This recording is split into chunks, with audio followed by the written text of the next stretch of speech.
The Poem of the Man God, the first year of the public life. Chapter 95. James of Alphaeus is received among the disciples. Jesus preaches near Matthew's customs bench. 2nd of February, 1945. It is market morning at Capernaum. The square is full of traders selling all kinds of goods. Jesus, coming from the lake, arrives in the square and sees his cousins, Judas and James, coming towards him.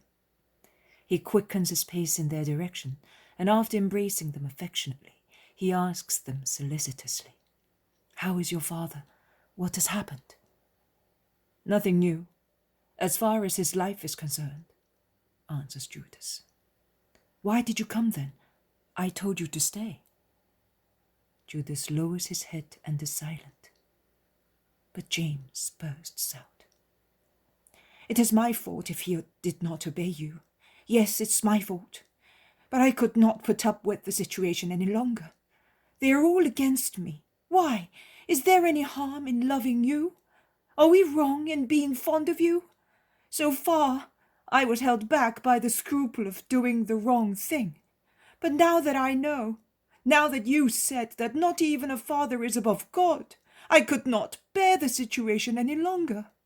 Oh, I have tried to show respect, to make him understand my reasons, to clarify the situation. I said, 'Why are you against me if he is the prophet, the Messiah? Why do you want the world to say his own family was against him? The world followed him. His family did not. Because if he is as insane as you say, should we of the family not be close to him to prevent his insanity from harming him and us?' Oh, Jesus, that's what I said, arguing in a human way, as they did. But you know that Judas and I do not believe that you are insane. You know that we consider you the holy man of God. You know that we have always looked at you as our major star. But they would not understand us. They would not listen to us any more. And I came away. Between Jesus and the family, I chose you. Here I am. If you want me. If you do not want me, I'll be the most unhappy of all men, because I will not have anything, neither your friendship nor the love of the family." Have we got to this stage? Oh, James, my poor James, I wish I had not seen you suffer so, because I love you. But if Jesus' man is crying with you, Jesus' word is jubilant on account of you. Come, I am sure that the joy of bringing God to men will increase your happiness every hour of the day, until it reaches its full rapture in the last hour of the earth and in the eternal hours of heaven. Jesus turns round and calls his disciples, who had discreetly stopped a few yards away. "Come here, my friends. My cousin James is now one of my friends, and thus a friend of yours. How I longed for this hour, for this day, because he was a perfect friend in my childhood and a good brother in my youth." The disciples welcomed the newcomer and Judas, whom they had not seen for several days. "We looked for you at home, but you were on the lake." "Yes, I was on the lake for 2 days with Peter and the others. Peter had a good haul. Is that right, Peter?" "Yes, but what annoys me is that now I have to give my didrachmas to that thief over there." And he points at Matthew, the exciseman, whose bench is besieged by people paying for the store ground, I think, and for foodstuffs. It will all be proportioned, I suppose. The better the haul, the more you pay, and the more you earn. "No, master, the more I catch, the more I earn. But if the weight of my draught of fish is doubled, that man there does not make me pay twice as much. He charges me 4 times as much. The profiteer." "Peter," Well, let us go just there. I want to speak. There is always a lot of people near the customs bench. No wonder, grumbles Peter. Lots of people and imprecations. Well, I will go and grant blessings. Perhaps some honest feeling will enter the exciseman's heart. You need not worry about that. Your words will never go through his crocodile skin. We shall see. What are you going to say to him? Nothing directly, but I will speak in such a way that my words will be addressed also to him. Say that a thief is both who assails people in the road and who fleeces poor people who work for their daily bread and not for women and orgies. Peter, do you want to speak in my place? No, master, I would not be able to speak properly. And with your acrimony, you would harm yourself and him. They have reached the customs bench. Peter is about to pay. Jesus stops him and says, "Give me the money. I will pay today." Peter looks at him amazed and then gives him a leather purse containing some money. Jesus waits for his turn, and when he is before the exciseman, he says, "I am paying for 8 baskets of fish belonging to Simon of Jonas. The baskets are over there, where the servants are standing. You can check if you wish. But honest people should be able to trust each other's words, and I think that you will believe that I am honest. How much do I pay?"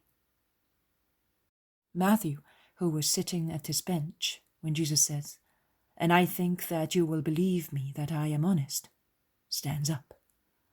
He's a small and rather elderly man, about Peter's age, but his face has the weary look of the pleasure lover, and he is obviously bewildered.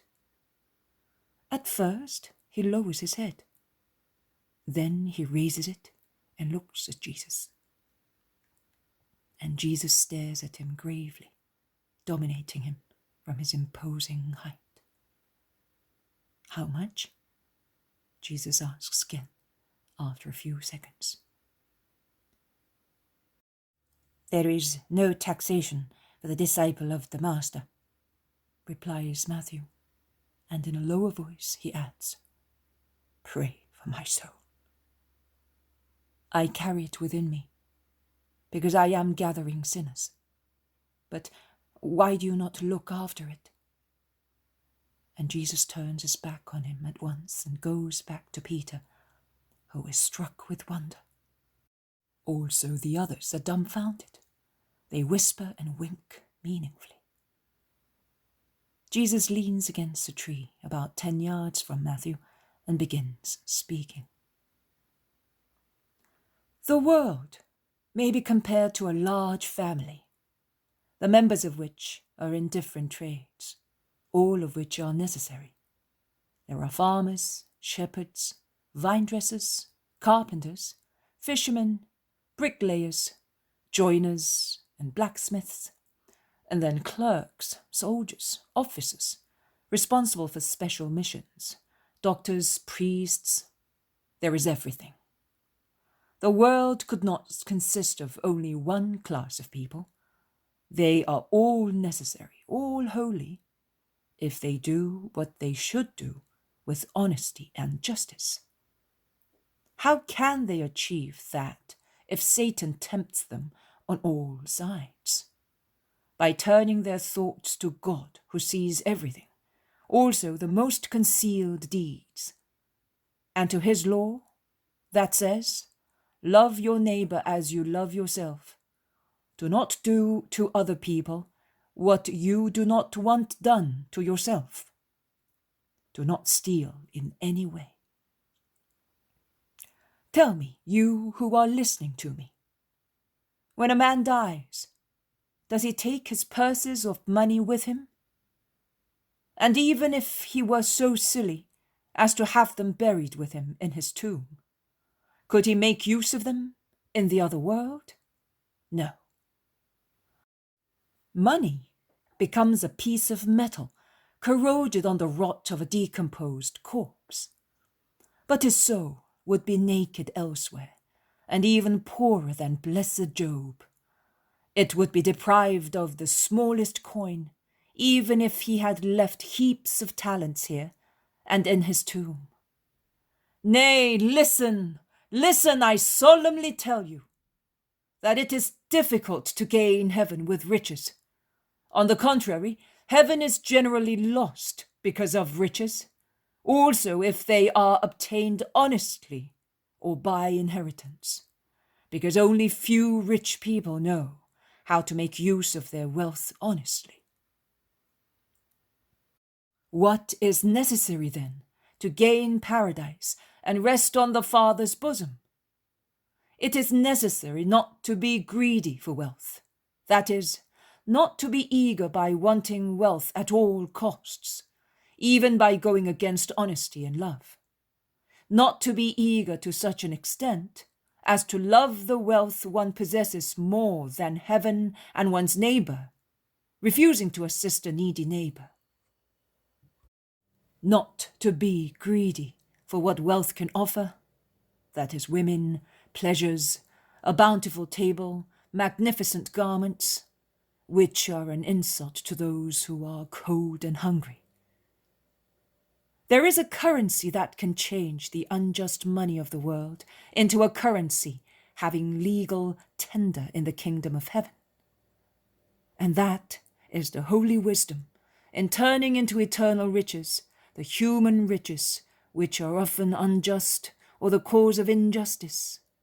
That is, you must earn honestly, give back what you obtained unfairly, make use of your riches with parsimony and detachment, learning how to become detached from them, because sooner or later they will leave us, whereas good deeds will never leave us.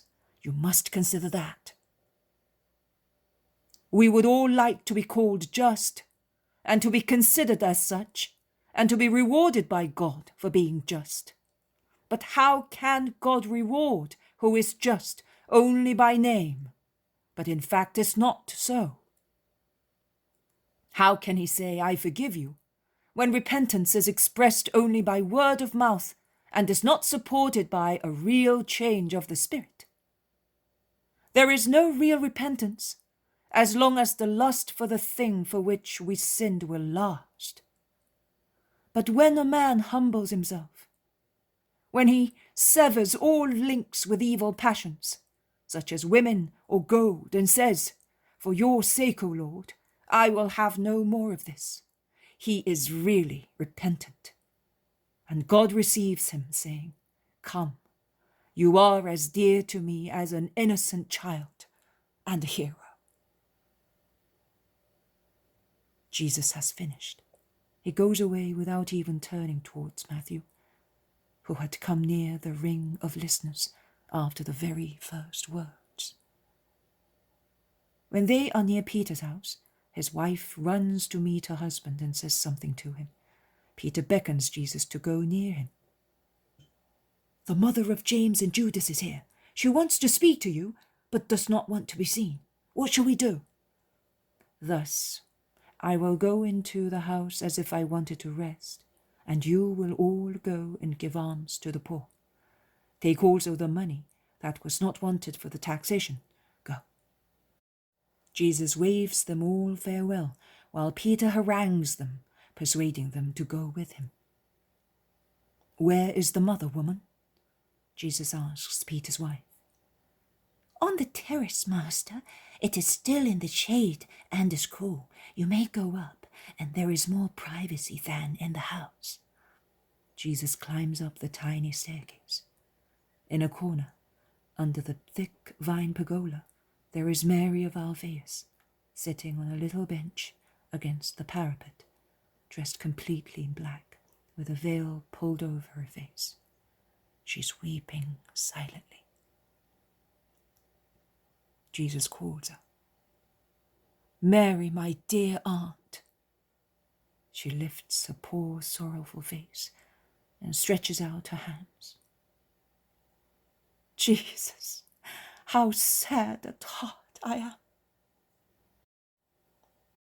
Jesus is near her.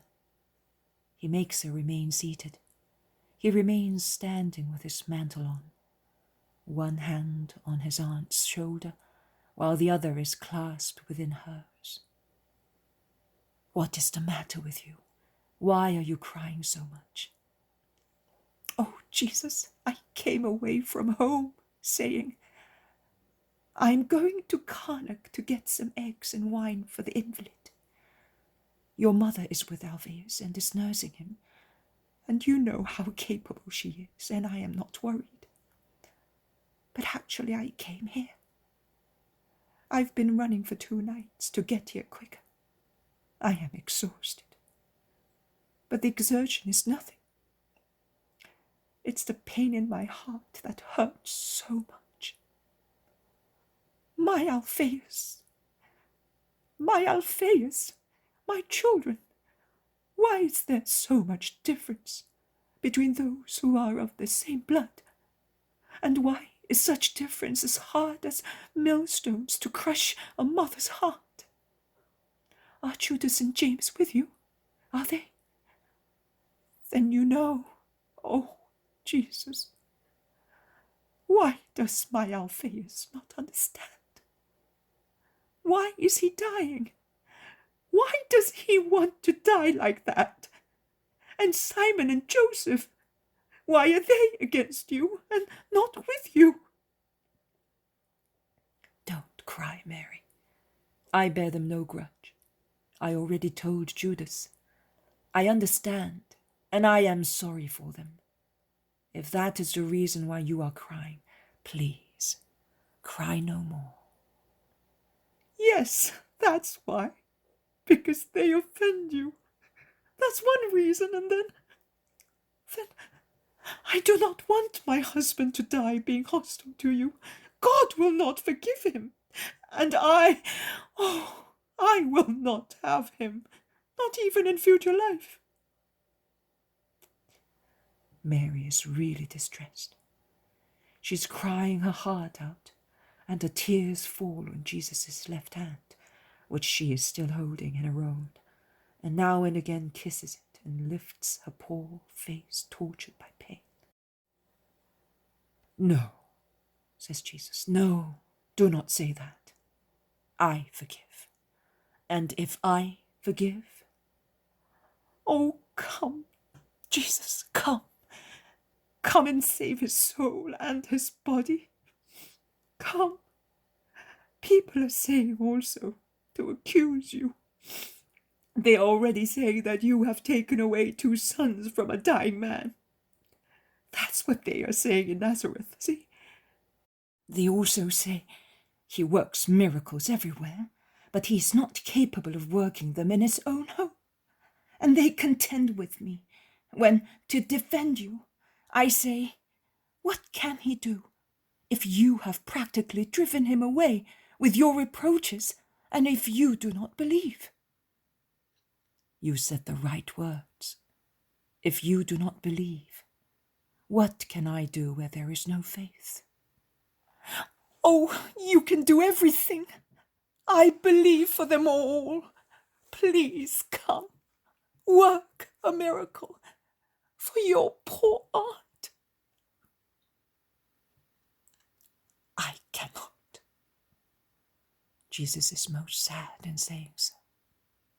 Standing up and clasping the head of the crying woman to his chest, he seems to be confessing his inability to nature itself, and to be calling nature as a witness to his pain at not being able because of an eternal decree. The woman is crying more loudly. Listen, Mary, be good. I swear that if I could, if it were the right thing to do, I would do it. Oh, I would snatch this grace from the Father for you, for my mother, for Judas and James, and also for Alphaeus, Joseph, and Simon. But I cannot. You are now so broken-hearted that you cannot understand the justice of my inability. I will tell you, although you will not understand. When it was the hour of my father's death, I did not bring him back to life again. And you know how just he was, and how much my mother loved him. I did not bring him back to life again. It is not the just that a family should be exempt from the inevitable misfortunes of life only because one of its members is a holy person. If that was the case, I should remain on the earth forever, and yet I will soon die. And Mary, my holy mother, will not be able to snatch me from death. I cannot. This is what I can do, and I will do. Jesus has sat down and is holding his relative's head against his shoulder. This is what I will do. I promise peace for your Alphaeus on account of your pain, and I give you assurance that you will not be separated from him, and I give you my word that our family will be united again in heaven forever, and as long as I live, and even afterwards. I will grant you so much peace and so much strength that you will become my apostle for so many poor women whom it will be easier for you, a woman, to contact. You will be my beloved friend in this time of evangelization. Alphaeus' death, do not cry, will free you from your duties of a wife and will raise you to the more sublime status of a mystical female priesthood, so necessary near the altar of the great victim, and amongst so many heathens who will yield more willingly to the holy heroism of female disciples than of male ones. Oh, your name, dear aunt, will be like a bright star in the Christian sky. Do not cry any more. Go in peace. Be strong, resigned, and holy. My mother became a widow before you and will console you as she can console. Come, I do not want you to go away in this heat. Peter will take you in his boat as far as the Jordan, and then to Nazareth on a donkey. Be good. Bless me, Jesus. Give me strength. Yes, I bless you and kiss you, my good aunt. And he kisses her tenderly, pressing her for a long while to his heart, until he sees that she is calmed down.